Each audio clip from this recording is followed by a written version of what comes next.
I'm Dave Baker. And I'm Andrew Price. Welcome to Deep Cuts, the podcast where we pick a topic and walk you through the ins, the outs, and the nitty-gritty, so you can appear like an interesting and idiosyncratic person at your next forced social function. Today's topic is... Tony Wong. Who is Tony Wong? He's often referred to as the godfather of Hong Kong comics. He's published over 900 issues of his well-known book, Oriental Heroes. He started multiple publishing companies and risen through the Manhua industry to the heights of fame and fortune. He's also a mobster who, at one point, controlled 90% of Hong Kong's Manhua business.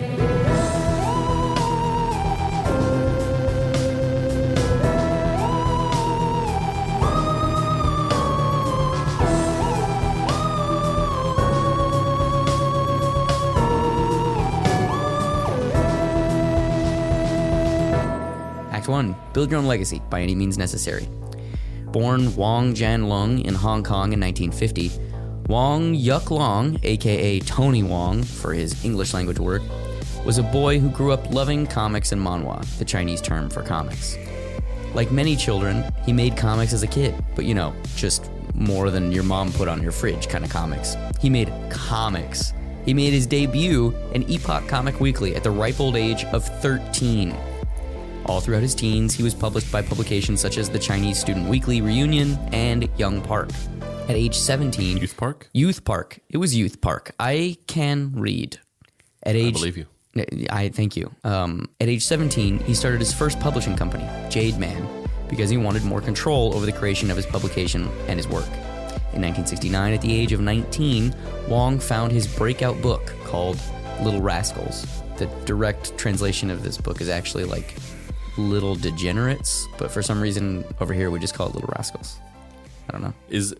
Was it just easier to do shit back then? Or is he just a million times smarter than I was when I was 19? No, man. His parents were rich. I guarantee you. His parents were rich and they just paid people to do things for him. Yeah. I guarantee you. Like, he didn't do any of this. We're spoiling it now. But, like, there's no way that he did all the stuff that is credited to him over the course of this episode. You just don't do when you're 13. Like, you look at those drawings and they're just... Obviously, the manhwa system, much like manga, has a lot of assistants that work with the artists.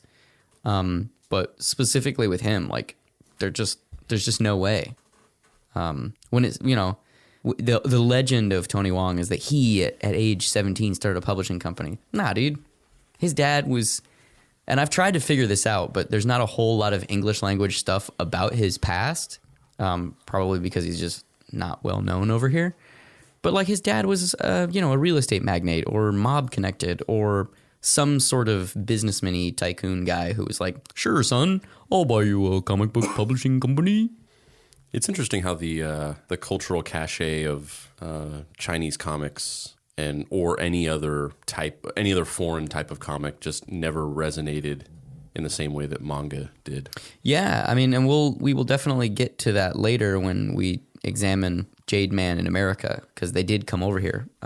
But I wish that we had a way of showing these images that I put into the script, because at this point in time, when Tony Wong was in his 20s, he was really obsessed with Osamu Tezuka and Shotaro Ishinomori, and his drawings are interesting because there are elements of both of those guys, and then there's also this kind of like bizarre rendering thing that's happening where they're kind of chibi, big-headed martial arts comics where they have, kind of stereotypical Osamu Tezuka eyes, but their abs are just like rendered to fuck and like super rippling, and like they're always like very, very muscular in a style that is not necessarily congruous with the rest of the drawing.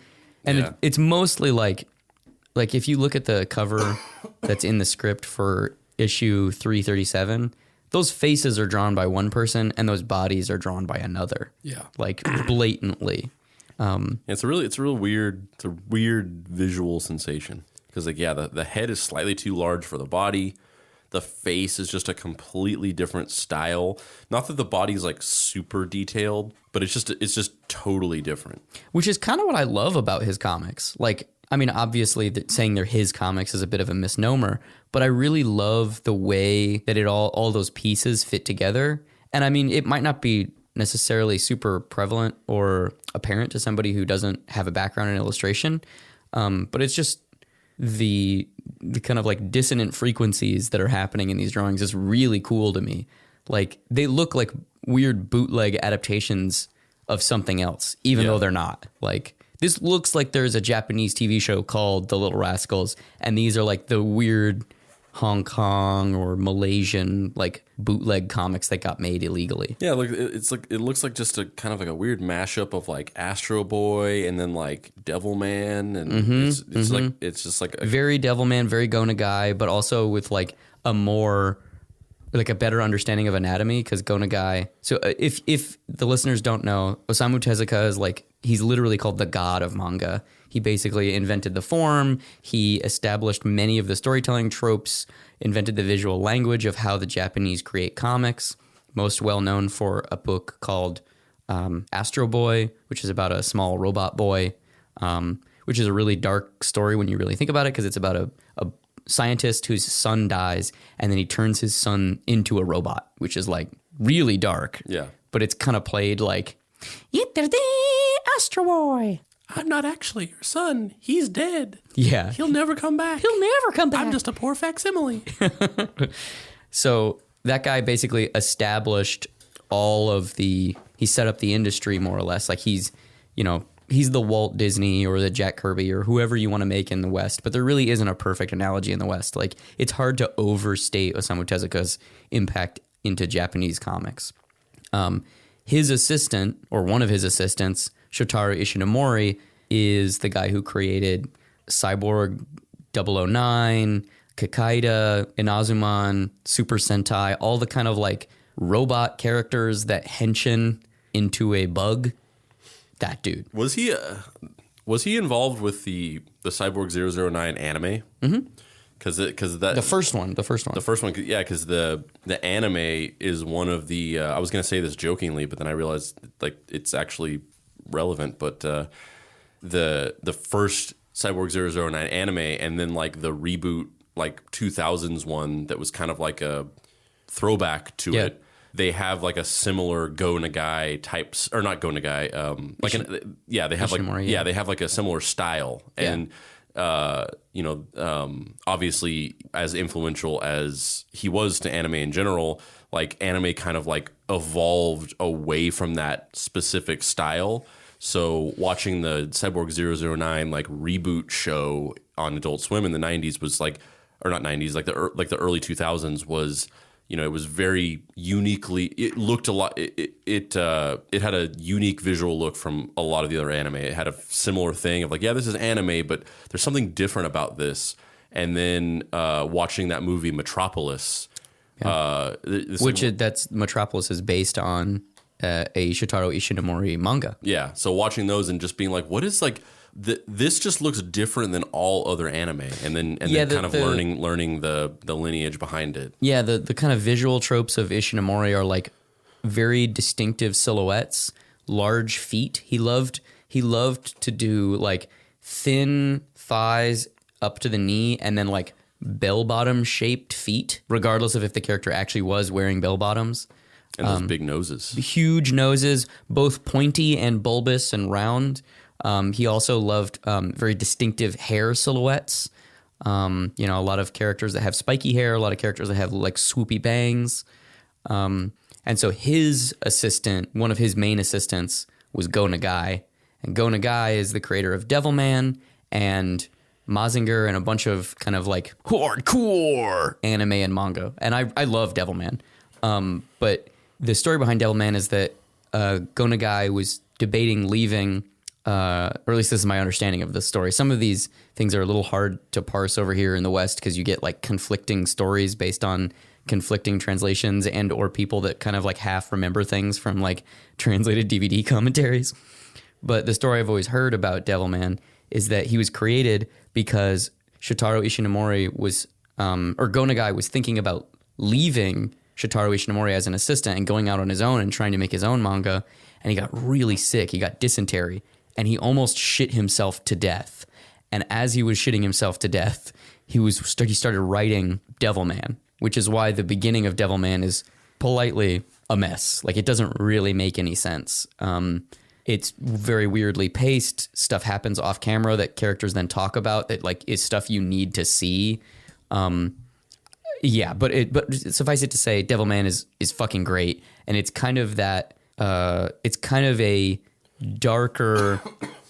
It's kind of a darker, twisted, kind of like not your daddy's manga version of Kamen Rider. Mm-hmm. So there's superhero, but there's boobs and gore and like. Gona Guy loves people punching each other in half and blood spraying everywhere. So all of those visual tropes from Japan are on display in Tony Wong's comics. Specifically the early stuff, though, of Shitaro Ishinomori and Tezuka. Partly because that's what he had access to at the time, and also just because of how prevalent those two guys were. Tony Wong's Little Rascals is a series that follows two brothers, Tiger Wong and Dragon Wong, two long-lost half-brothers who reunite to take up the reins over their dead father's martial arts dojo.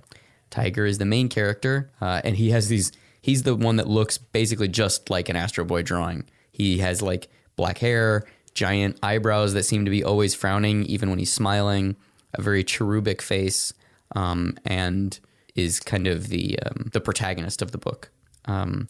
And then Dragon Wong is my favorite character was Buckwheat. Isn't he the one that died penniless and alone? Or no, Buckwheat they found him like 30 or 40 years after the show had ended, and he was like a film tech or something. Did they? I feel like he had a rough life, but I feel like he got it together. I thought he had died. Oh, he definitely died, but I mean, there a couple of them I feel like had really dark stories, and I want to say Buckwheat. Other than because Buckwheat, I feel like his parents stole all his money. Yeah, I was under the impression, or I remember it as like he's the one that had like the really dark story. I think you're right. R.I.P. Buckwheat. Pour one out for the Buckwheat. So the other half brother, Dragon Wong, has blonde hair and is basically the same goddamn character, but he has a scar on his face, which is an easy way of being like, I can only draw one character. Got to be able to tell them apart. Fuck it, I'll put a scar on this one. The two. Why is he George Lucas? Oh yeah. I just put a scar on his face. Yeah. It's like poetry. It's like poetry. It rhymes. It rhymes. Yeah. Just they're the same visual character, but like different. So they have a mutual friend named Golden Dragon. So to recap, Tiger Wong, Dragon Wong, Golden Dragon. What if your name was Dave Baker and then my name was just Baker Price? And we had like a goofy sidekick who like came in here with like a soundboard, and his name was Price is Right. What the fuck is going on? It's funny too because like his comedic shtick, like Golden Dragon's thing, is like the other two characters are fairly serious. They kind of they have problems of the week of there's a gang that comes into their little dojo area, the neighborhood, and they have to clean it up, or there's they got to fight this guy, or there's a criminal warlord who's doing this stuff over here, and the brothers and their friends have to like team up to take him out. But every time that there's comedic relief in one of these strips, Golden Dragon just like looks to camera and crosses his eyes. Like that's just how all the jokes are, where it's just like somebody falls and they like are just laying on the ground, and then Golden Dragon just like looks to camera and crosses his eyes. So he's basically the Paul Lynde of Little Rascals. Yes, he is the Paul Lynde of Little Rascals, which I should love him more, but I don't really because he's not Paul Lynde, and I love actual Paul Lynde. I wish he was just actually the character in the comic. Me too. Like it was just exactly the way it was, but their friend was Paul Lynde. Yeah, me too. We've gotta protect the dojo. We've gotta protect the dojo. Tiger, dragon. Tiger, more like meow. Those jokes are going out nowhere. No one that is listening to a podcast about a Manhua mobster gives two shits about the obscure 70s closeted comedian that is Paul Lynde. But now you know, for context, Paul Lynde was a gay comedian in the 1970s who had an alcohol problem and very laconic comedic style. And a very distinctive way of speaking. It's also worth noting that the artwork for this initial kind of era, the like very bootleggy, underground looking era of Little Rascals, is super violent. I mean, like hyper violent. Yeah, it's the artwork is, at least the cover artwork is kind of funny to me because it looks funny in a way of like, it looks like just like a 13-year-old's doodles on like their notebook of just like, there's no real continuity or logic to this drawing other than just like, I just made them do really cool, badass shit. So you have like when you're a kid and your friends are like drawing, it's always like a picture of somebody just like with a giant fucking knife, like stabbing through somebody's face or something like that. And that's just what these drawings are. And they're literally that too. Like Andrew's not joking. Like the cover that we're looking at right now is Tiger Wong stabbing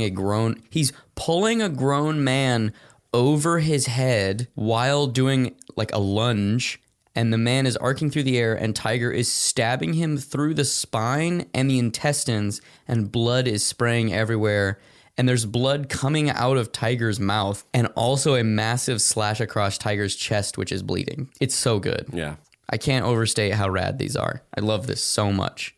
And I mean the covers, like I haven't really read these, so maybe there's something to them that I don't know about, but like some of these covers just really to the extreme have that like lack of continuity or logic, because some of them are just like people just like murdering the main characters. Like there's like covers where it's like a little girl is like stabbing him through the fucking heart. Yeah. It's like, does that happen in the comic? Yeah. It's like you die from this. And to answer your question, I have no idea because I've never been able to get my hands on any of these original era Little Rascals comics. I've read the later stuff, the Oriental, because eventually it gets renamed a couple times. And I've read the stuff that's from the Oriental Heroes era, but I've never read any of the Little Rascals era stuff because it's really hard to get your hands on here in America. And as we've briefly discussed, like there's just no way that a 17-year-old did all this by himself. There's a pretty drastic arc throughout the life of the 900 issues that are published of Little Rascals / Oriental Heroes / Dragon Tiger Gate, which is eventually what it's retitled. And its initial stylistic stuff, like we're saying, is this Tezuka influenced works, and then the stuff from the 80s. Which when it gets renamed Oriental Heroes is much more kind of the time. It looks like the first story arc of JoJo's Bizarre Adventure. Yeah, totally. Yeah, lots of cross hatching, which was out around at the same time. Yeah. Around lots of cross hatching, lots of emphasis on, in air quotes, detail, even if it's not totally anatomically correct. It's so drastically different. This change is the equivalent of 90s Papa Roach versus mid 2000s Papa Roach. I don't know how to respect you from now on. That you're is really such making an apt comparison. You're really making a Papa Roach reference. I'm proud to say I know nothing about Papa Roach. Late 90s Papa Roach. Cut my life into pieces. This is my last resort. Blah, suffocation. Blah, no bleeding. Don't give a fuck if I cut my arm bleeding. Mid 2000s Papa Roach. I tear my heart open. I sew myself shut. My weakness is that I care too much. You've won me over. I'm now a huge Papa Roach fan. In fact, they call me Little Papa Roach around these parts because I just dress like Papa Roach all the time. Yeah. I love Papa Roach. I'm the king of the Papa Roach fan club. And I'm now stabbing you in the back, much like a Tony Wong drawing, and shoving you off a cliff so that I can be the only one who sings. Who knows about, yeah. Papa Roach in public. Yeah. But the comparison is yes, that in the late 90s, they were just, when at the height of like the new metal, rap metal craze, they were just one of those new metal, rap metal bands. And then in the mid 2000s, they had like waned in popularity after like a couple like hit singles.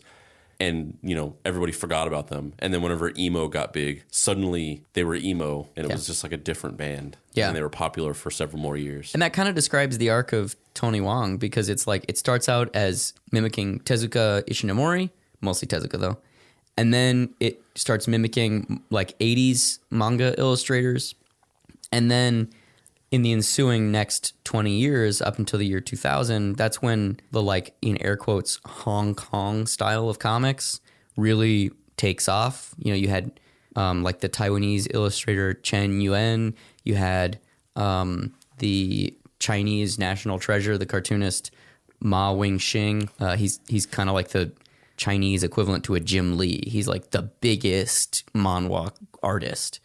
And like the stylization that Hong Kong and Chinese comics kind of landed on was this like very rendered, painterly, everyone has smooth skin, Photoshop-y, painty look. And by the end of, the arc of this 900 issues, it looks exactly like that. Yeah, I mean, I can get behind that early artwork, the crazy kind of like super deformed, like cartoony style, hyper violent, and then I can get behind that just like really detailed, highly rendered 80s style, but this just looks like shit. It's funny because it's just kind of a parody of, it's always been imitating the stuff that's been happening at the time, but it just becomes so like such an absence of authenticity and such an absence of any genuine spark. Like, there's just no way that Tony Wong has anything to do with any of these illustrations, which is so funny because I don't want to spoil it. We'll get there. We'll get there. Over the course of the multi-decade-long run Wong has had with these characters, they've evolved a lot. However, they always stay close to their martial arts roots. The Little Rascals have reboot numerous times, retitling itself Oriental Heroes and Dragon Tiger Gate. Tony Wong's work all centers around one subject: violence. No, not the choreography of dance of a hyperkinetic ballet of fists and feet, more like violence. He's really into stabbing with knives, and he just loves stabbing. And the amount of... Which, once again, just reminds me of, like, stuff you draw when you're 13 years old. On a previous episode, I talked about those Bob comics that I drew. They were just, like, the sole purpose of them was to just make this one kid laugh on a bus on the way home from school. And it was, like, no logic to this, no story. Honestly, in retrospect, just kind of, like, embarrassing that I even made those, because I would like to think that I was doing more creative things, and I just think back and I'm like, no, I drew these like weird comics where it was just a guy getting fucking murdered in like horrendous ways. There was no story to it. It was just solely, they were basically just set pieces of like, how can I make this person laugh with like the most over the top graphic death possible? And that's just what this reminds me of as well. Yeah, I mean, it really does feel like just pure id. Like, the cover that you referenced earlier where it's Tiger Wong being gutted by like a little girl, like a child on the cover, is obviously intended to make the reader go, Tiger Wong is dead? No. And buy the thing. In the same way that like Mort Weisinger Superman era comics were like, Superman has a ant head now? Lois Lane is African American. What? Didn't they like sometimes like come up with the cover first and then are like, yes, write this fully? And even like, wasn't that the case with there was an issue of a comic where it was just Superman like fighting a gorilla or something? And I mean, they definitely did that all the time. They made that cover and then they just were like, figure out how this makes sense. Yeah. I mean, even so much so that when Mort Weisinger would take the train in, he lived in Long Island, and when he would take the train into the New York office, on the way to the train station, he would just like stop and talk to little kids on the walk to the train station. Be like, hey, if you could have any superpower, what would it be? And they'd be like, I wish I could turn marshmallows into jelly beans. All right, I guess we're making a story where Superman can now turn marshmallows into jelly beans. I mean, that's a great power. Yeah. I mean, honestly, a marshmallow shop closed near my house, and it was like going out of business. Everything must go. And I was like, oh, really? You got to be kidding me. The marshmallow shop closed? How could that have closed? Everybody loves eating marshmallows. That's a thing that everybody just loves eating by itself. It's a beloved treat for adults and children across the country is just marshmallows.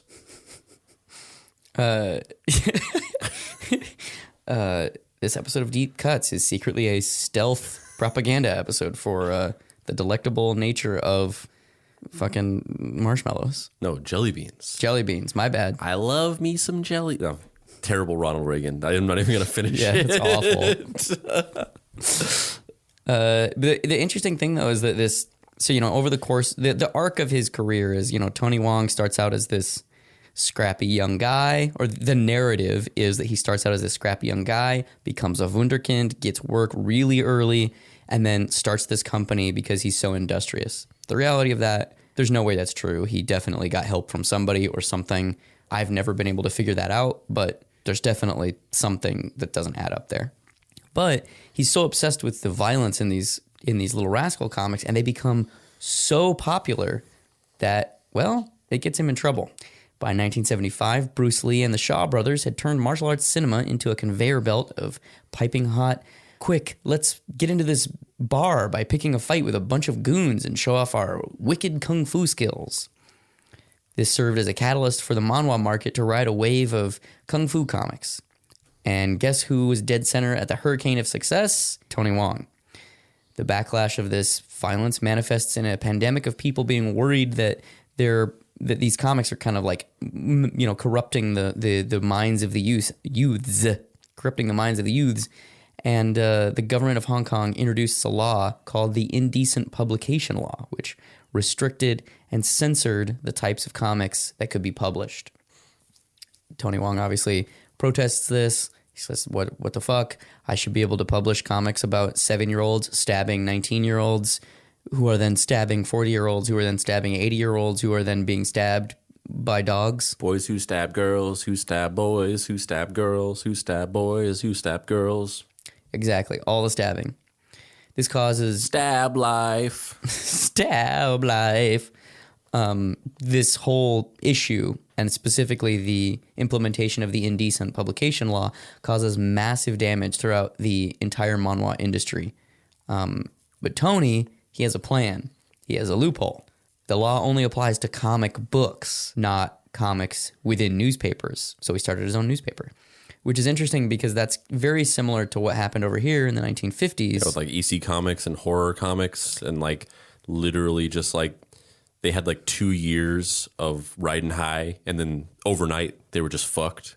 It's like that, except for if you just figured out a way to just circumvent it. Well, even so, so that happened. They, rode the wave of success, and then there was this thing called the Kefauver hearings, where this guy named Estes Kefauver used a book called Seduction of the Innocent, which was written by a psychiatrist named Frederick Wortham, who had done a bunch of tests where he had looked at people who were in juvenile detention facilities and interviewed them about their media consumption habits. And they all said they read comics because everybody in the United States read comics in the 1950s. So he used their answers to basically make a supposition that comics were corrupting the youths of America. This idea took off like wildfire. 17 states banned the sale of comics. And there was a big court case or a big hearing, where William Gaines, who was the publisher of EC Comics, which is kind of the main culprit of this hyper-violent horror comics explosion that was happening at the time, he went and gave testimony saying that I don't think comics have any impact on anybody. I think they're harmless entertainment. And then every other publisher wouldn't defend comics. They were all cowards. The only issue being that Bill Gaines was addicted to dextrine to lose weight. So halfway through his testimony, he started kind of nodding off and not being able to really perform. And so he started rambling about how they also produce comics that are adaptations of the Bible, which is true. They did. That's what they published before all of the horror stuff. Yeah. And he said, these comics have changed people's lives. They've turned them around. They've really helped people grow. And the lawyer that was helping Estes Kefauver was like, you just said that comics don't have any impact on anybody, and now you're saying that they've helped people? Couldn't they also have a negative impact, like exposing a child to a photo or a drawing of somebody's head being decapitated? And it he just face planted. He basically he staged a noble defense and then just fucked it up. And so their solution was similar to Tony Wong. EC started publishing a humor magazine, not a comics magazine, or not a comic book. It used to be a humor comic, but then they turned it into a magazine, and that magazine became Mad Magazine, and it like lasted for 40 years and was a comedic institution in the U.S. Gave us Jordan Peele. Really? I didn't know that. That's where he started. Oh, I had no idea. Yeah, that was Keegan-Michael Key and Jordan Peele were cast members on like the TV show, later stage Mad TV. Yeah, I forgot. I did know that. I thought you meant he wrote. I just wasn't thinking correctly. I thought you meant he wrote for the magazine, which would have been awesome. You know who they should have gotten to defend comics back in the 50s was Chris Gaines, the musician, Garth Brooks' alter ego. Oh, right, yeah. What was the name of? Yes, yeah. When you said Chris Gaines, I was thinking of the guy who was on the bald-headed guy who was on American Idol. Oh, what the fuck is that guy's name? Who cares? Yeah, that guy.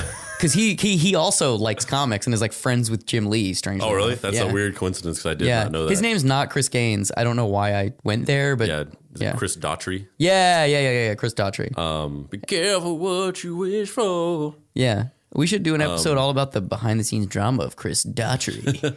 I don't know. I'm sure there's nothing. He seems like a nice guy. In the 90s, Garth Brooks, at the height of his fame, put out a weird concept album where it was a rock album, and he created this alter ego named Chris Gaines. And he wore a wig. He was like this weird, like wispy wig, and he kind of had like eyeshadow on, and he was kind of like emo a little bit, even though emo didn't exist. I love it. Just imagine him going up on stage. Or up on the stand. He's like brushing his bangs out of the corners of his eyes while he's like, I just think comics are like really good for kids.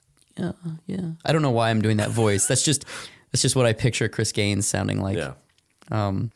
So basically, he circumvents this law that's basically genetically engineered to take him out. He's like, fuck you guys, I'm gonna make a newspaper. And so he starts publishing all kinds of manhwa in this newspaper. And it is extremely popular. It then buys him a little breathing room, and then slowly over time, he's able to kind of like whittle away at that law. And then he starts publishing more manga or more manhwa and more manhwa and more manhwa and more manhwa. And he just like basically the entire Hong Kong market kind of turns into Jade Man, his publishing company. He just runs it basically. And then in 1980, he takes the company fucking public. Like, that's how successful they are. They're just like, all right, guys, we're going to have an IPO and we're going to all be billionaires. And also, mind you, that most of the books he's publishing during this time period have his name on them. Not all of them, but most of them have his name on them. And he didn't fucking do that shit. Like, he just didn't. So during the mid 80s, he's basically the king of the town. Jade Man is controlling between 85 and 90% of Hong Kong's manhwa interest. I mean, they basically were the only game in town. They just said "fuck you" to everybody, and he had a monopoly. Like, it's funny how, regardless of the place on Earth, there are these constants in every comic story. There's always a monopoly. There's always some rich businessman. There's always somebody taking credit for everything and not being held accountable for the fact that they may or may not have done these things. And there's always people having to kind of be scrappy and figure out a way around some sort of institutional impediment. Yeah. It rings true in every aspect of business, because it funny enough just reminds me of like stuff that's happening now, where here in Los Angeles some new laws have been passed when it comes to like freelancers and what's considered a freelancer and an independent contractor. And the laws are like supposed to be protecting people, but in reality, they're more kind of designed to like get like gig economy jobs like out of the city. Like it's like the real reason is because they just want to get rid of Uber and Lyft and Postmates and all these things. They just politicians that just want to get rid of them. But they're sort of framed as like we're helping freelancers not be taken advantage of by companies.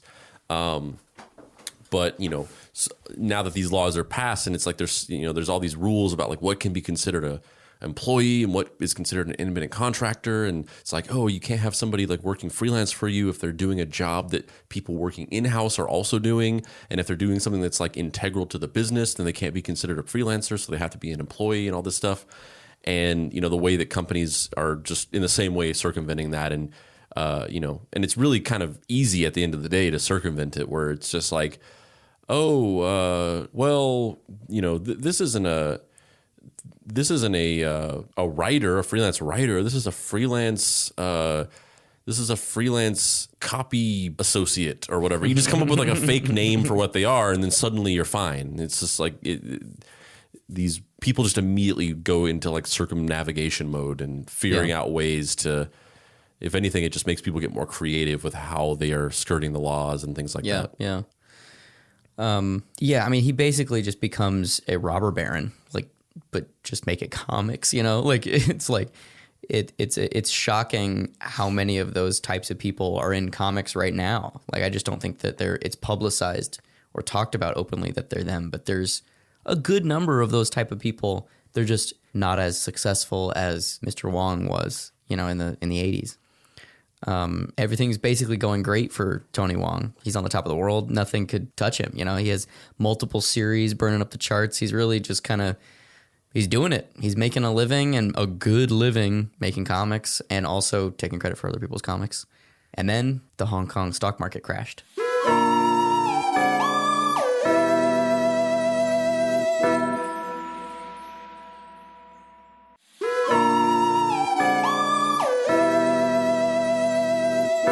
Act 2, expand or die. The Manhua comics industry went from a $700 million a year industry to a $100 million industry. Subsequently, Jade Man... That's a bad hat, Harry. Yeah. Subsequently, Jade Man Comics somehow managed to hold out and not go bankrupt. Maybe because they were the entire goddamn industry. So Tony narrowly avoids being put out of business, but now that he's back on his feet, what does he do? Does he rest on his laurels? No. He starts on that world domination shit, my friend. In 1988, Tony Wong started an American wing of his company, Jade Man Comics, which launched with 4 titles. Did you ever see these books when you were a kid? I mean, I don't know. If I did, I have no memory of it. Because these books, like the covers of these books just look so much like all of the weird 90s like martial arts comics that I saw tons of, but that was kind of the point, is that they all kind of look like this. Yeah, I worked in 2 different comic book stores, and these books were the books that there was a very specific type of guy, and he would always bring in just long boxes filled with Jade Man comics. He's the type of guy that goes to the grocery store with a buck knife on his hip. Yeah, these comics, and it just reminds you of just how fucking wild the 90s was, because we grew up in the 90s. I think there's a phenomenon that, like, when you're a kid, like when we were kids, like the 80s was like this distant historical thing that like happened a million years ago. And as we get older, it still feels like, oh yeah, like the 90s was like not that long ago. It feels contemporary to us. Mm-hmm. But in reality, it was a shitload of time ago. Yeah. And 30 years. We don't think about it because it feels contemporary to us, but it was so different. Yeah. And this is one of those examples. I was thinking about this the other day, not about these specifically. And I don't know if these comics had this, but those comics, those kind of like the action and like martial arts comics that were like put out by these like little tiny publishers that weren't Marvel or DC or Image or whatever, that you read them. Like, I actually have some of them. I have some RoboCop comics from the 90s that was put out by one of these types of publishers. But usually it was like more generic shit. And they're just like, they're not good. The art is very shitty. The storytelling is just non-existent. They're just pure violence. And every 3 pages, there is like an ad for just some like gratuitously sexy comic about some girl with huge boobs, just like scantily clad, just like fucking draped over it. And it's just like, Jesus, like this was for kids whenever we were younger. Just like every 3 pages, just like a fucking just full on naked chick, just like hanging over the page. The four books that Jade Man came to America with were The Blood Sword, which was the one that was drawn by Ma Wing-shing. And it looks... And I love that cover. So the cover shows the protagonist, who I don't remember his name now. I have a bunch of these issues, but I'm not going to lie. A lot of the Jade Man comics kind of blur together. But it's a young man with like light shining on his face and a big eye patch and windswept hair. And it is fucking dope looking. Yeah. So the Blood Sword, Jade Man, which is somewhat confusing to me as a kid. Whenever I was working at one of the comic book stores I was working at, like people would every once in a blue moon come in asking for Jade Man comics, and I never knew whether they were talking about the company Jade Man or the comic Jade Man. It's kind of like whenever I don't know if it was like this in Arizona. In New Mexico, we referred to soda as Coke. All soda. Yeah, so also like in the Midwest they call it pop, and it's called soda or whatever. But in New Mexico it's just Coke. So there's like a weird internal logic to it, where when you say Coke, you just mean soda. And then if you want Coke, then you say Coca-Cola. That means that specific weird. one. But Coke is just a generic term that means any soda. So if like, we need some Coke or whatever. And it's like, what kind of Coke? Oh, Dr. Pepper or whatever. So when I first moved to California, I have a distinctive memory of going, ordering or getting a refill at a counter at a fast food place. I was ordering. And I was like, can I get a Coke? And then they just gave me Coke. And I was just like, they didn't even ask me what kind I wanted. And then I had to like slowly learn. You're like, oh. And it's weird because it's like, it's objectively weird. Like that was called, but I didn't think anything of it until I moved to a different place. But in retrospect, it's like, that's confusing. That it's just called, that we just called it Coke. Interesting. The third book that they published was a book called Force of Buddha's Palm, which is more kind of like historical, action adventure stories about Buddha's life.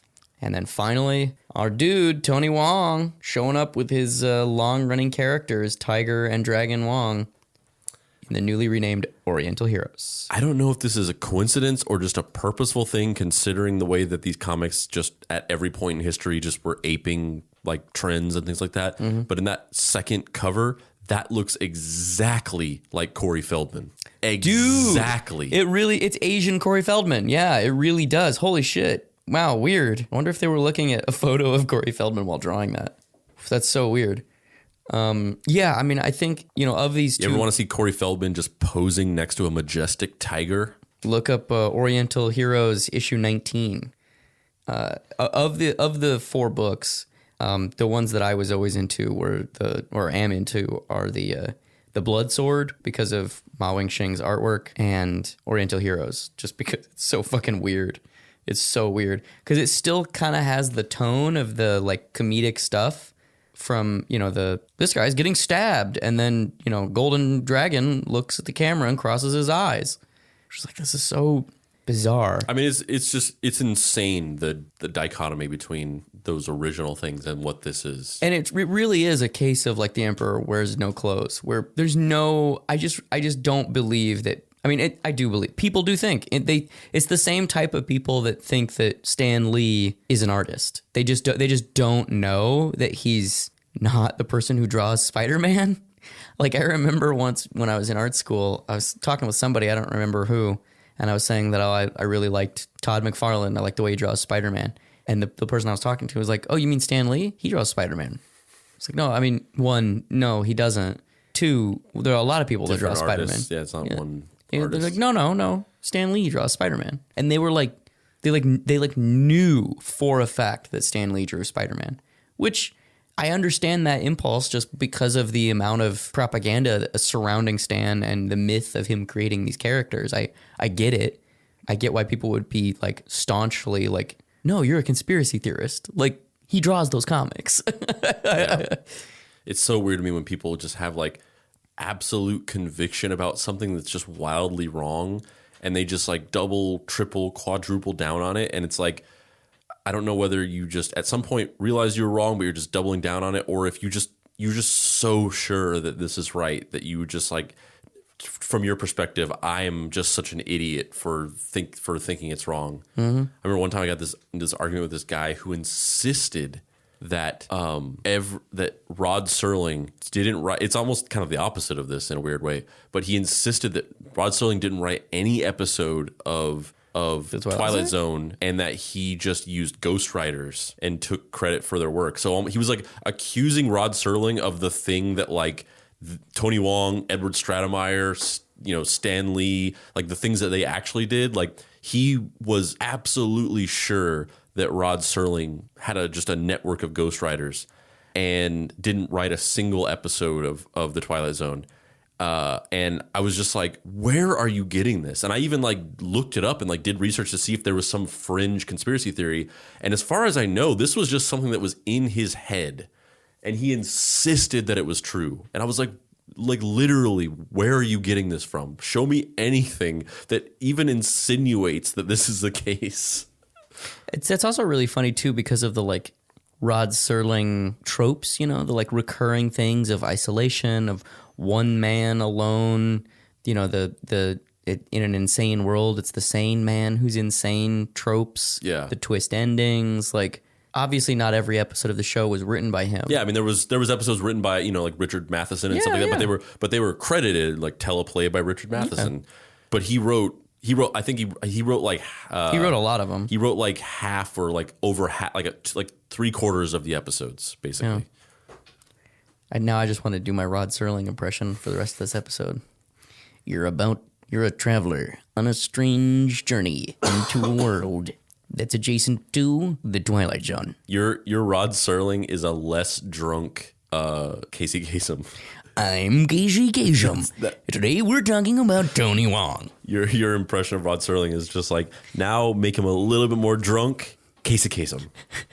Well, the Rod Serling is really stiff upper lip, and he's like, "Hey, I'm Rod Serling.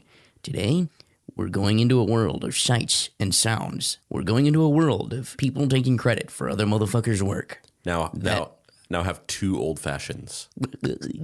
Ooh, I'm Casey Kasem. I'm Casey Kasem, and today we're talking about Tony Wong on the outskirts of the Twilight Zone. None of this is making it into the finished episode, but I love it. I mean, you say that, but that whole extended thing where I was doing a Bane impression and you were doing a Kermit impression is in the episode, whatever episode that was. Good. Yeah, I mean, that's fucking Corey Feldman. It is Corey. It's Corey Feldman. It's Corey Feldman, and the thing that's also really cool about these is that while they are very derivative of the stuff that was happening in Asia at the time, over here they don't look super out of place, but they look really cool. Like they don't look like the stuff that was happening in 1988 over here, And I wish that they had been more of a success. And honestly, they might have been if the stories were a little bit, A, more comprehensible, and B, the sequential pages were better. Like, they don't really use grids because all the pages are made so fucking quickly and with like 100 people each working on a little tiny piece of it. Yeah, there's some layouts in a video of Tony Wong, which we'll talk more about later, which I have another thought about them. But the layouts that he's working on are just like, I mean, I'm obviously all for unconventional storytelling or whatever, but like, it's just like, it's 5 or 6 pages, just so overly stylistic that it's like, what is even going on in these? This is not a story. This is just like these really just elaborately like placed poses and like just things overlapping things. And just like, there's no, like, what is even happening in this? I can't tell what's happening in this other than like, this person is just like floating in a weird void doing poses. Which is kind of awesome, really. Like, that you just described every Image comic from 1992. Yeah. I mean, that is definitely a particular style of comics from the 90s. Case in point, those RoboCop comics I told you about, where like they were like, one of my friends just like found them in a bin and just thought I would want them, and I got them. I was like, oh, awesome! Like these RoboCop comics from the 90s, and then you try to read them, and you're just like, this is boring. Like it's just like mindless, over the top action with no like coherence to it at all. Yeah. And so you just read it and you're just like, just read that. The interesting thing too about these Jade Man comics that were brought over here is that they were like almost completely different in style. Like the way they were The way they were printed was different. They had like this weird waxy covers. The interiors were newsprint, and they were 64 pages long. So, normal comics over here at that time were like 24 pages. So you're getting 3 times the amount of comics for the same price, but they also just don't feel good to hold. Like they like dirt sticks to them, and like they were the kind of comics where you would accidentally like leave them in your car, and then you'd try to pick them up and they'd be stuck together and they would make like a sound when you would pull them apart. Like they're not. You never want that. No, they're not good. They're really not good. The colors in these books are also really cool because they're black and white line art with kind of spot primary colors, and then every X number of panels there'll be a fully painted rendered panel, almost kind of like for emphasis, like on Ren and Stimpy or something when they would like zoom in on something and it'd be this crazy oil painting. It's like that, but throughout the whole book, where like every 4 pages there's just now there's just a fucking oil painting in the middle of this page. Yeah, it reminds me of like those like fan paintings you see that like fans do them, but also like sometimes Adult Swim like actually incorporates them into their real like marketing and stuff like that, where it's like these like overly photorealistic oil paintings of like Rick and Morty or whatever. Yeah. And it never quite feels right. Like it's always a little strange and a little off, but you're kind of like, oh, that's cool. That's like the whole thing with all of these Oriental Heroes comics is it's always, 2 people squaring off, and then there's a panel of somebody squinting, and furrowing their brow. And that one's the one that's like, super rendered with like, pencil highlights and, oils and, whatever however they're making the very rendered colors. Another thing that's kind of interesting about these specific era issues is that all of the writing, in air quotes, because it's all the writing is on all 4 of these books is credited to Tony Wong, but all the English language localizations are done by Mike Barron, the guy who wrote Nexus and a bunch of Punisher, and Len Wein, the co-creator of Wolverine and the editor of Watchmen and creator of Swamp Thing, and one of the legendary American comics creators. And whenever I saw that in those issues, I was always curious, like, how much did they get paid for that? Yeah, do you think that was just like the equivalent of like picking up some side work just to make some extra cash? Yeah, definitely. Because Len Wein also did localizations for like a bunch of manga in the 80s, like the black and white imports, that happened at like Eclipse and shit like that. Like he did the localizations for Cobra. Have you read that book, Space Adventure Cobra? It's basically like Han Solo in outer space doing stuff. Maybe he was just trying to raise his charisma and communication. I think it's just there's a specific type of comics writer who will kind of just do anything. It's kind of just like they make a living off of their craft. And a lot of times, especially during the 70s and 80s, there wasn't anything to do except work for hire weird jobs. Sure, Batman is a probably better paying work for hire weird job. But, in 1975, that was the goal. So if you're doing some weird manga localization that will help you get to next month when your Batman pitch might be approved, fuck it, I guess I'll take it. No, I think he definitely was trying to level up his charisma and communication so that he could finally ask Yukiko out. Copy that. The best part of these Jade Man comics, though, is the weird-ass propaganda that's in the back of every comic. Propaganda is such a apt term for this. Because, first of all, in this picture where he's standing in front of this sports car, he just straight up looks like a Dragon Ball Z background character. Yeah, he really does. Like when they have shots of the city and you see those just fucking 80s ass dudes just walking down the street. Oh, yeah. He looks like a fucking background character from Dragon Ball Z. Yeah, basically at the end of every issue, they would have a bunch of almost lifestyle portraits of Tony Wong doing stuff. So he's like, as Andrew said, there's one of him standing in front of a Corvette, smiling a shit-eating grin and waving. There's like a painting of him that honestly, he's in a tux and it's a pink watercolor painting, and it really looks like the type of painting that would be in like your great aunt's house of like a dictator. Yeah. You know what I mean? Like you're in another country or she's immigrated here and she has a portrait of whoever the, highly beloved supreme leader is in their living room. Like it's so weird that he's depicting himself in this way in these comics. And like the main image that was kind of like splattered in all of these issues is it's him standing on a blue endless, holding up all 4 issues, all 4 number 1s of the various books, wearing a white shirt and a red tie, smiling that same shit-eating grin with the big white text, "Watch for them," above him. Yeah. This and like the video of him like drawing, they just feel, I mean, especially the video, it feels like Chinese or like North Korean, like governmental propaganda. Totally. Where it's just like, watch Supreme Leader doing his work. Yep. And like, it just feels so staged. Yeah. And it does this thing, which I think I've talked about this on a previous episode, where I see this frequently with a lot of like these types of artists, where like it'll show them being like, oh, here he is in his studio drawing, and then it shows them, and I always want to just see like the drawing happening, and like, but it's just like they're just sitting there like just drawing, like filling in like an eyebrow over and over again, and they just sit there doing that, and then you never see them like actually drawing.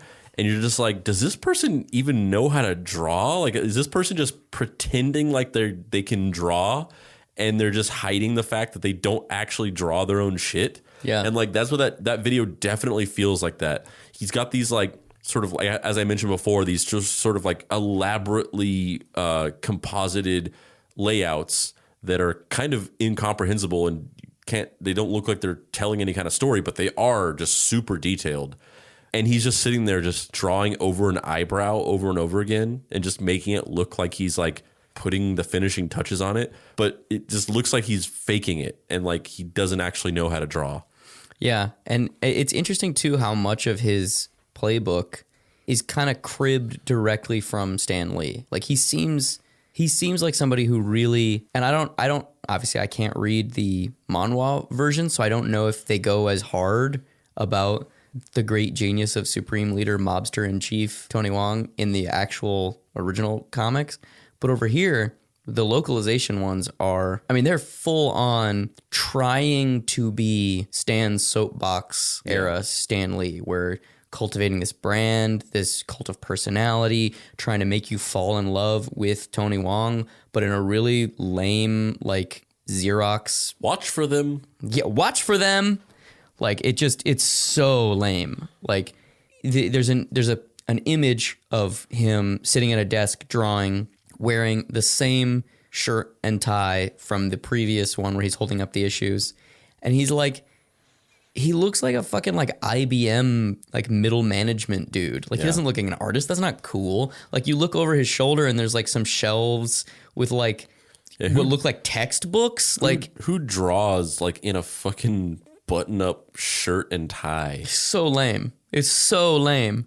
Like, and you know that he's not even drawing with like an art pencil. He's drawing with a number two yellow pencil. Like that's it. That I know you're not drawing that drawing, Tony Wong. You're a fucking charlatan and a hack. Like this is so silly. The best part though is that all of these comics they have the created by Tony Wong just splattered over all of them. I mean, they're everywhere.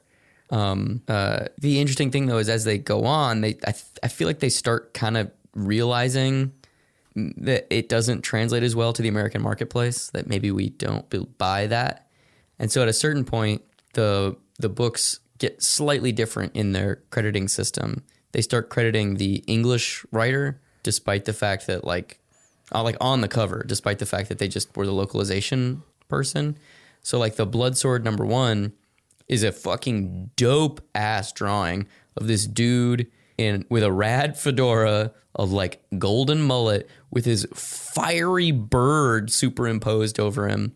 And it says written and illustrated by Ma Wing-shing, script by Mike Barron, which is like not really true. Yeah, I mean it's the equivalent of the spaghetti western thing of just like give everybody fake American names so that Italian people will think it's an American Western and Americans will think it's an American Western. Yeah. But goddamn, that cover is so dope. Like, look at that fucking painting. God, it's great. So cool.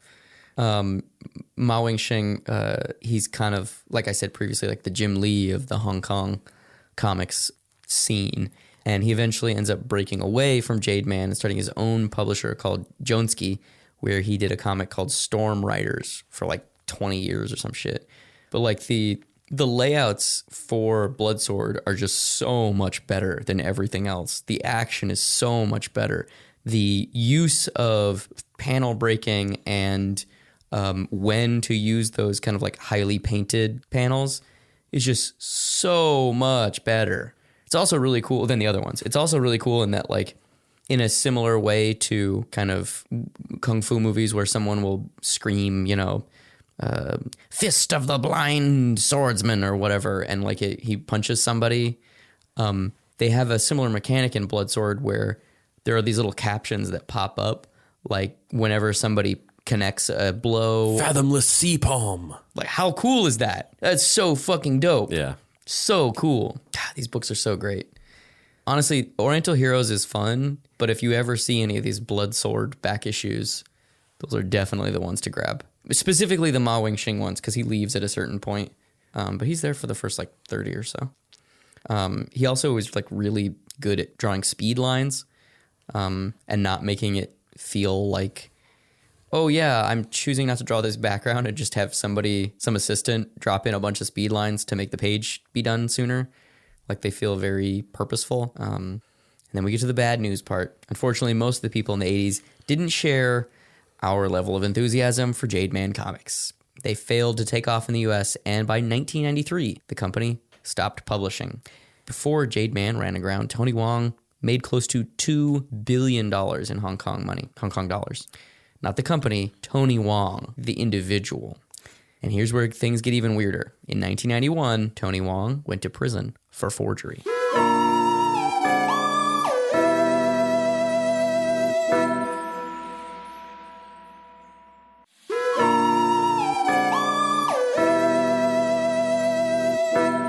Act 3, the greatest tragedy in American life.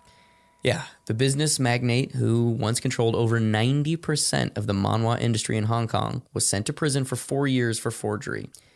And this is something that is infinitely frustrating to me. I really wish I could tell. I just want to know what the intricate details of this are. Like, Tony Wong is such a fascinating person to me. And I want to know actually why he went to prison. Like, why was he forging money?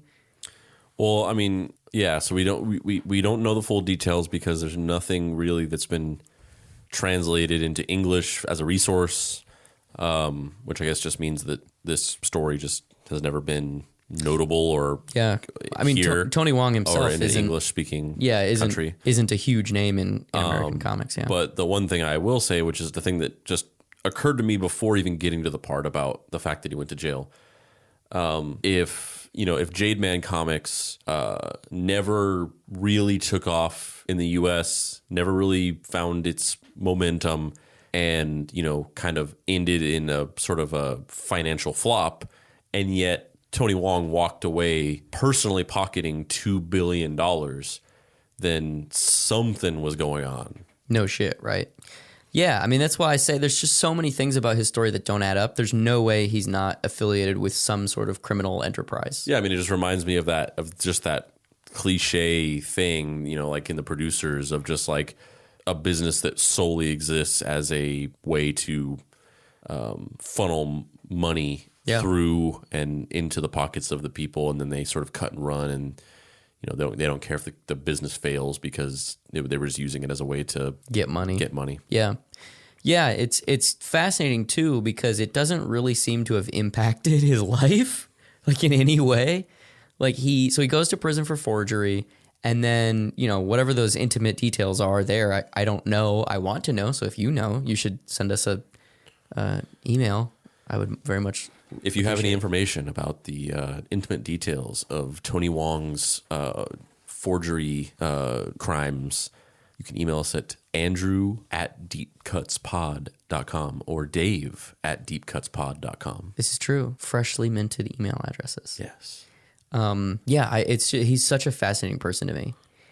And he basically, he gets sentenced to 4 years in prison for this crime of forgery that we'd have no idea why the fuck he's forging money for. And he gets out of prison in 1993 after only serving 2 years of his sentence. Must be nice to be a fucking billionaire. So what was the next step? Did he, take a little time off? Take a little siesta, a little nap? No, he made a new comic called Tiger in the Cage, which is so badass. Like, I know he didn't draw it. He probably didn't even write it. But I just love the fact that Tony Wong is like, I know I just got out of prison. Fuck it. Let's make a prison comic about my time in prison. I love how on the nose it is. Like, like everything about his comics is just so on the nose. So on the nose. And also the fact that Tiger Wong is like one of the stand-ins for him. And to my understanding, I've never actually read Tiger in the Cage, but I don't believe that it is a Little Rascal comic. But there are so many like weird recurring things with him where he's obsessed with the name Wong. Like, it's his actual first name, but it's the last name of all of the characters, but it's also repeated through all these other things. He's also obsessed with tiger and dragons. It's so weird. I mean, it's not weird. It's just, I love seeing somebody have these like iterative compulsions where they just think that the thing that worked last time will work again this time. Mm-hmm. Oh, I had a character before named Tiger Wong and it was successful. What if we did a new book and we just called it Wong Tiger Man, which is a joke. I don't think he actually had that, but I wouldn't be surprised if there was a fucking Tony Wong book called Wong Tigerman. It's a hit. It's a hit right now. So he makes this book, Tiger in the Cage. He doesn't have his publishing company anymore because Jade Man went under. So what does he do? Does he get somebody else to publish it? I'm sure he's very well connected in the Hong Kong manhwa scene. Fuck that noise! He's a fucking billionaire. So he started his own company again, this time naming it Jade Dynasty. And he started publishing comics. And surprise, surprise, it's wildly successful again. He relaunches Little Rascals, this time under the name Dragon Tiger Gate. They made a movie starring Donnie Yen. And also, he's just continually self-published it. Or not self-published, he has a company, but you know what I mean. It's basically him self-publishing it. And so there's been over 900 issues of Dragon Tiger Gate. There's also a bunch of amazing promo photos where he threw a party for the publication of the 900th issue, and he wore like a businessman style like short sleeve button up that has camouflage pattern on it. Yeah. It's such a fucking... I mean, he's like wearing a camouflage suit in like another video. Yeah. There's a YouTube video of him like cutting a cake and being like, we did it. We published 900 issues of Little Rascals. And he's wearing a fucking camouflage suit jacket. Like, I fucking love you, Tony Wong. He's also like, look at that photo. How old do you think that guy is? I mean, he was born in 1950. We know that. So... I mean, right now he's 70 years old. That photo, that photo does not look like someone who's 68 or however the fuck old he is. Definitely not. That guy's living well, man. Yeah. He's steady diet of baby marrow or something. He looks like mid 40s. Yeah. Late 40s. Yeah, it's amazing. God, fucking Tony Wong. Tony Wong's legacy would be more than 10 times the amount of fame and fortune that most comics creators get in their lifetime. He's a mover and he's a shaker. So what is he doing these days? Well, he's putting together a theme park. A theme park! Back in 2015, it was announced that an $800 million theme park with 3 areas, one that would have all attractions and exhibits based on comic book characters from China and Hong Kong, one that would be commemorations of Chinese movies, and one that would be like an amusement park area with like rides and like roller coasters that would all be comics themed, would be built. And in the press release that I read for it, he's like asked by the reporter, like, oh, what are you going to do to get people in here? And how's the progress going? And what are some of the like, things that we can look forward to about the park? And every time he's just like, can't tell you that. It'll help my competitors copy me. Can't tell you. Which is just so like, yeah, that's such bullshit. I got nothing. Yeah. Although I do love the idea of this. I talked about this on the Ultraman episode, but I feel like similar to the way that in cartoons, pizza and burgers always look like they taste way better than the reality of what pizza and burgers taste like. I feel like there's often parodies in cartoons of Disneyland. And the parodies of the cartoons are always like a hyper stylized version of it, where it's always like a theme park like dedicated to one specific character. And, you know, in real life, like that's not exactly what Disneyland is because it's like, you know, yeah, it's like Disney characters, but there's a lot of different Disney characters. It encompasses a lot of different IPs, and it is more of this kind of mishmash of a large catalog of characters. But in cartoons, they always simplify it as being like, oh, this is a Krusty the Clown land or like whatever. And I just, for some reason, something about that is just really appealing to me, of just going to this weird, almost like fascist theme park of just like this like almost fascist worship of one specific character. I would just love to go to a theme park like that. So things like the Philippines Ultraman Park or this just sound really appealing to me. Thailand. I said Philippines. Yeah, Thailand. Yeah, I agree. I would like to go to an Ultraman theme park. I would also really like to go to a theme park around Little Rascals / Oriental Heroes / Dragon Tiger Gate.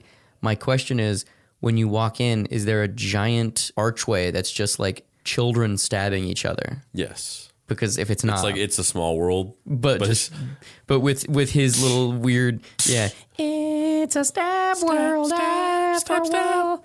It's a stab world after all. Yeah, I really want that to be a thing. But honestly, I haven't actually been able to find any information online about if this fucking thing actually got made. I want it to be, but it kind of seems like it didn't. Yeah. And it just begs so many questions. Like, as we've said multiple times over the course of the video, like, there's either family money, mob ties, both. Is he just a psychopath? Like, I don't have the answers to any of this, but it really is fascinating how much of the Venn diagram of his life matches up with other people in comics, and the kind of lengths that they've either gone to take credit or the kind of model of the person that is just psychopathically driven to succeed. Well, you know, this is the thing that's most fascinating to me about this story is, so, you know, we've covered some other similar stories like this on previous episodes. And, you know, the Stanley episode is upcoming. It's coming. We haven't done it yet, but it's going to happen. But we've talked about it in brief on some episodes. So you know, we have the story of Stan Lee, and then episode 1 of this show, the Stratemeyer Syndicate, the guy who ran the syndicate of ghostwriters that wrote Hardy Boys and Nancy Drew, and, you know, took all the money and didn't give them any of the credit. And, you know, that was sort of like unveiled. That was released to the public in the 70s as part of a lawsuit. And, you know, there's other examples of things like that. And what's really interesting about this story is that this, you know, there's very few details about the real inner workings of Tony Wong and his business practices, and the true reality of what is going on behind the scenes of these books. And it's pretty obvious, and some of it is known, you know, in terms of like the fact that he doesn't actually draw much, if any, of this stuff. And he's sort of giving himself credit for things that are done by other people. But this, as far as what I could tell, the lid was never blown off of this in the same way that the Stratemeyer Syndicate was, or even Stan Lee. I mean, Stan Lee was never embroiled in a huge scandal that surrounded what happened. And in many cases, he's remembered differently. But with people who know and care about comics, it's commonly known. But it seemed like the lid was never quite blown off on Tony Wong. It seems like he just kind of got away with doing what Stan Lee did and what Edward Stratemeyer did. And Bob Kane. And never being called out on it. Well, I think also there's part of it, too, that's like, it's kind of an open secret where, because of the release schedules, everyone knows that he has assistants. So with that kind of wiggle room, or at least that's just from a purely outside perspective. Like, there's no way that people actually think that he did these things, but they think, well, he was there directing it, guiding it, you know, working with them. Kind of in the same way that, like, nobody actually thinks that Steve Jobs created the iPhone by himself, but they think that he created the iPhone because he was the person there doing it. You know what I mean? What's the quote that he says in all the movies of like, some people play instruments, I play the orchestra. You know, like, I think that's culturally what they think of Tony Wong as. Wait, you mean a conductor? There's a name for that. Yeah, exactly. But it's interesting that Tony Wong hasn't abandoned the idea of being an artist. Like Stan, towards the end of his life, literally would just put his name on things as he created it and then written by this person and drawn by that person. He didn't create anything if he didn't write and or draw it. Like, you can't copyright an idea. You can only copyright an execution of an idea. Yeah. And so if you didn't participate in the execution, therefore you had nothing to do with its creation. And towards the end of his life, Stan had this series of audio dramas that he created, an animated television show that he created, a series of horribly financially unsuccessful comics that Boom Studio publishes that he created. But he has next to nothing to do with them. He just hears the pitch and goes, that sounds like something that'd be good for my legacy. Put my name on it. What's his weakness? They've all got to have a weakness. So I think that it's fascinating. He got 4 dicks. It's fascinating Which that you'd think would be a benefit, but it's a weakness. he's got 4 times the amount of desire of a normal human. Think about the logistics of it. Just highly impractical. It's interesting, though, because he doesn't abandon the idea of being an artist. Like, his identity is that I'm Tony Wong, the artist, and I'm very successful. Not I'm Tony Wong, the businessman. Like, because at a certain point, he could have just, that's kind of what Walt Disney did. It's not like Walt Disney, the idea of him was an animator. It was like, oh, he's the guy who, like, runs the studio and is responsible for the theme parks and, this, that, and the other. Like, he pivoted at a certain point and was like, I'm not really an artist. I do these things. I think some people are very envious of being creatives, and they will go out of their way to posture as being creatives. Yeah. And you see that a lot in like screenwriting. I don't even remember, like several months ago, I had sent you that link for like some random Facebook ad that I got that was like some guy who like had created a website to pitch this screenplay that he had written that was about some action hero character named like Hard Steel Strong or whatever. Some like Jack Reacher ripoff bullshit. And his whole like about me part of his like little sales website was just like, oh, I'm a surgeon or a dentist or something like that, and I just decided I wanted to get into writing, and so I feel like that's like a thing that happens a lot. There are so many doctors and like lawyers and like architects and accountants who like in their like 40s like just decide like that they want to become a screenwriter, and they have enough disposable income that they can just basically stop working and then just like dedicate their lives to like just wanting to like become a screenwriter. And then they write this thing and it's just so dumb and so hacky, and they just don't understand like what it even means to like write a movie or do anything creative. They just want the idea of it. They want to feel like they are a creative person because they're in their 40s and they've just decided that they're just unhappy with they're unhappy with the identity that they've chosen for themselves as a person who does root canals or a person who fucking gives people vasectomies or somebody who like represents small claims lawsuits or whatever. And so they're just like, I just want to be creative, and they just like the idea of it rather than like the actual drive to want to make something. They just want to be creative people. But because of that, they just severely misunderstand what it even means to be creative. That was something that was really shocking to me when I first moved out to LA. Is I was at a party in the Hollywood Hills, and I was standing on this little balcony looking out at the city, and it was like literally the second week I was in LA, and it was a little bit of a culture shock because I was just so surprised that I had actually managed to move here, and I was just kind of like over the moon. I was like, I did it. Like, come hell or high water, I'm not leaving. I'm here. I'm gonna do this thing. I had written one really shitty screenplay, and I was like, I had landed a job writing commercials. And so I was here and I was like, this is so great. This is so great. And this woman walks up next to me wearing a cowboy hat. And the cowboy hat was such a dumb thing that I started talking to her about the hat. And then I was like, so what do you do? And she was like, oh, I'm a producer. And I'm like, oh, cool. What have you produced? Silence.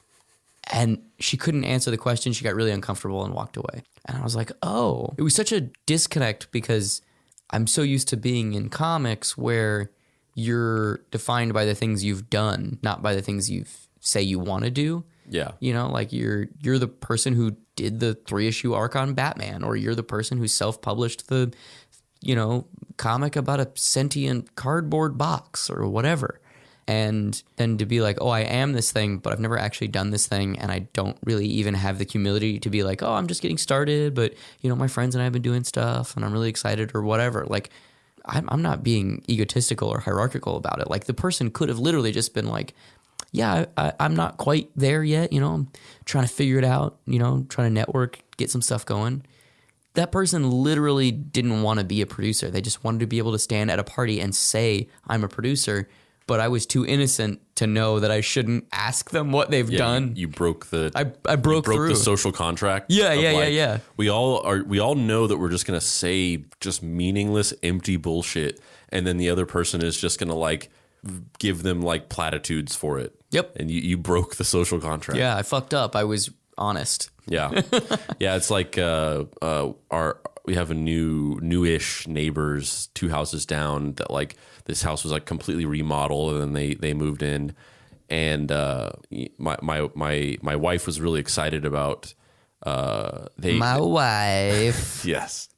They were having a housewarming party, and my wife was excited to go to it because she just wanted to she's at home with the kids a lot, so she's excited about meeting people and being able to meet people that she can interact with more, because from what I am told by her and also reading on the line, and even when you're at home with kids a lot, it can become a very isolating experience, even though you're with two people but all they're day. Tiny people, they're not full people yet. So she was excited about it, and then she was also simultaneously excited about it because the guy, the husband, he was a screenwriter, and she was like, oh, you could meet him and maybe you guys can talk, and maybe he could give you maybe it would be a good opportunity for, or whatever.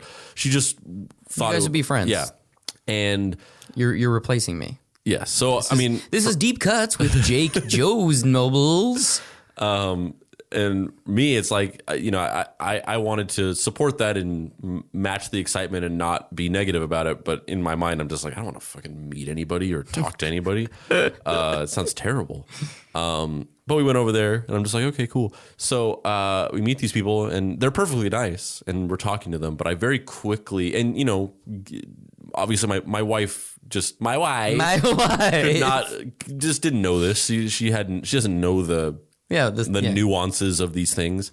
But I'm talking to him, and I slowly realize that basically he's not a screenwriter. He is a lawyer. His wife and him are both lawyers, and he, as I just kind of described, he got that itch to be creative. Itch of I'm dissatisfied with the thing that I'm doing in my life. I want to become a screenwriter. Good for him. And so, he basically dropped everything, stopped practicing, and moved to LA to pursue screenwriting. And he's once again, perfectly nice, not saying that he was bad or I disliked him or anything like that, but he definitely came off as that guy who's in his law firm, all of his law buddies were you're funny, you're creative.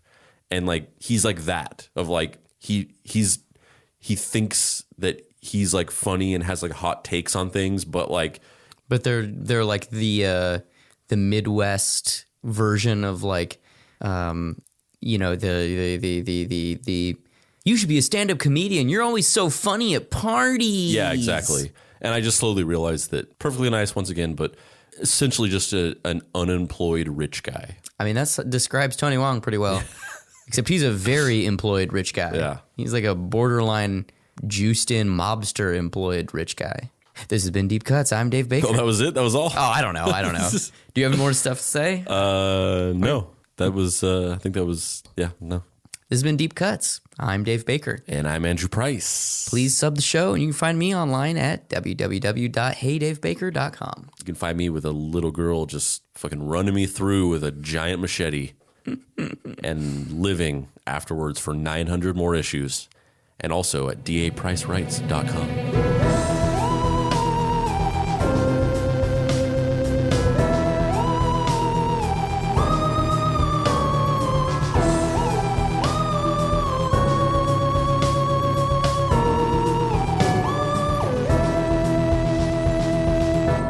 Deep Cuts is a production by Boy Genius Media. If you'd like to find this show and others like it, please visit boygeniusmedia.com or deepcutspod.com. If you want to join in on post-episode discussions, please join the Deep Cuts Podcast Facebook group. Finally, subscribe to our YouTube channel for additional video content.